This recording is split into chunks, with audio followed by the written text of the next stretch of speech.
Qui pourrait croire que l'on s'amuse autant en pleine crise sanitaire? C'était quelques semaines avant le reconfinement.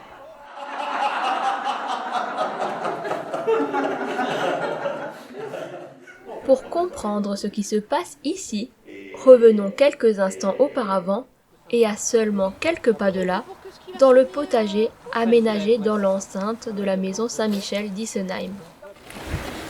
Je vais m'en prendre un sur la tête. Oh. Depuis 3 ans, le lieu est labellisé Église verte. Cette année, tout le programme est consacré à l'éco-spiritualité. Il est mené par une équipe de 7 bénévoles. Cette maison a pris cette direction. Tous ceux qui viennent ici, on propose une expérience, des rencontres avec la nature, des rencontres avec l'autre, dans le but de prendre conscience qu'on peut vivre ensemble dans cette planète et qu'on peut la protéger. Et que cette conversion commence ici et maintenant. Les gens peuvent faire ce qu'ils veulent. Le yoga du rire, ça nous amène à être un enfant. Parce qu'il faut lâcher complètement prise. Si vous ne rêvez pas à être dans cette situation d'être un enfant, n'avez pas peur qu'il le regard de l'autre qui est en train de nous regarder qui est à côté, et vous dites voilà, je me laisse complètement aller. Voilà, je rentre complètement dans cette expérience. Alors, rentrer dans cette expérience, c'est un travail aussi de conversion, de sortie du jugement, de sortie de toute cette société qui nous impose des choses en disant les adultes doivent être comme ça ou comme ça. Et là, quand je commence à rigoler, je me laisse amener complètement pour ça, c'est un travail là-dedans d'équilibre, d'écologie intérieure. L'activité rassemble aujourd'hui des personnes de 7 à 96 ans.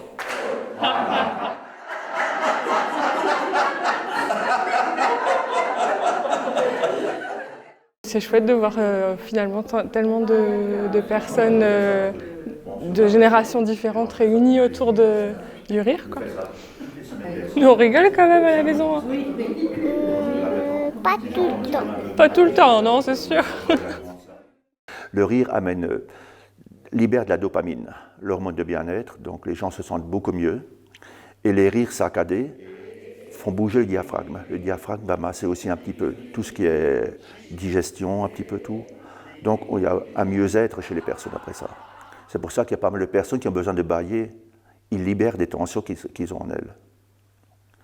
Et il faut savoir que même il y a une personne qui a dit aussi, elle avait mal à l'épaule et après la séance, elle ne sentait plus. On oublie ces petits bobos, on peut dire.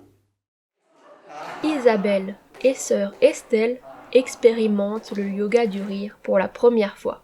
Là, quand vous riez, vous êtes complètement à ce que vous faites. Et c'est exactement ce qu'on propose dans les expériences, en fait.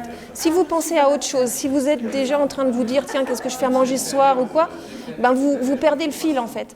Il faut qu'ils le sentent de l'intérieur, qu'on arrête de penser uniquement avec la tête, c'est ça, mais que ça passe par le cœur, par l'esprit, par tout notre être.